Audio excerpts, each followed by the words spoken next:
lugar kasi kulang. Kulang ang documents mo. Bakit di sasabit ang nanay mo? Lagi ka na lang kulang. Lagi absent ang nanay mo sa PTA meetings. Lagi late magpasa ng lahat. Asan ba nanay mo, Iha?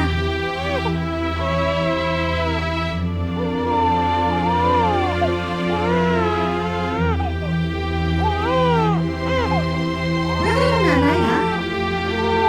Wala ka ng nanay?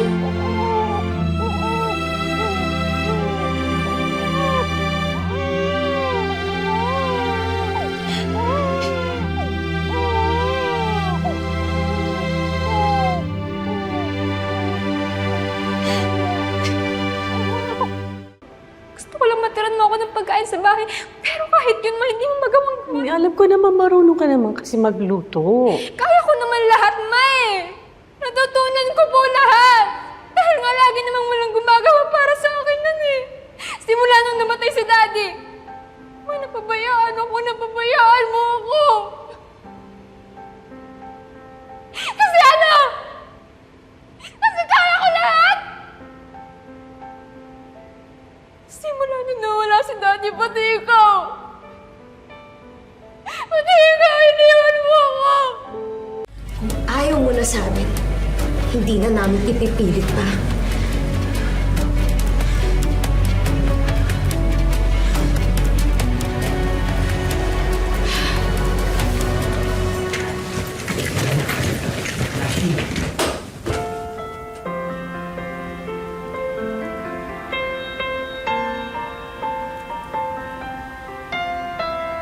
Sinasaktan? Sige na.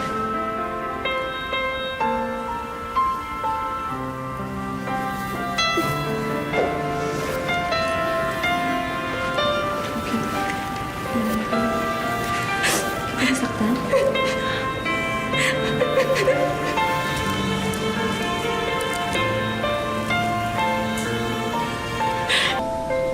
Zef. I'm sorry. Sorry sa naging parte ko sa nangyari sa'yo ng acquaintance party. Kahit na totoong pinilit lang ako ni Elijah at pinangakuan na titigil niya na yung pambubuli sa grupo. Pag sinetap kita, dapat hindi ako naniwala.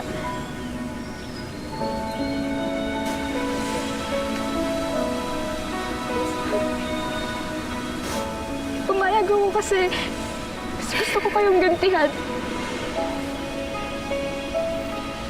Dahil sinaktan niyo rin ako. Feeling ko nun, inabandanan niyo ulit ako. Ang tanga ko lang kasi naniwala ako na totoo yung pakikipag-ibigan sa akin ni Elijah. Pero yung pala ginagamit niya lang din ako. Para sirain ka, Zef. Sorry. I'm sorry. Sorry din, Divy. Totoo naman yun eh, nabando na talaga kita eh. Nung marinig ko na interesado si Mr. Rodente na i-manage ako, kalimutan kita. Kalimutan ko kayong lahat. I'm sorry. I'm sorry din. Sorry.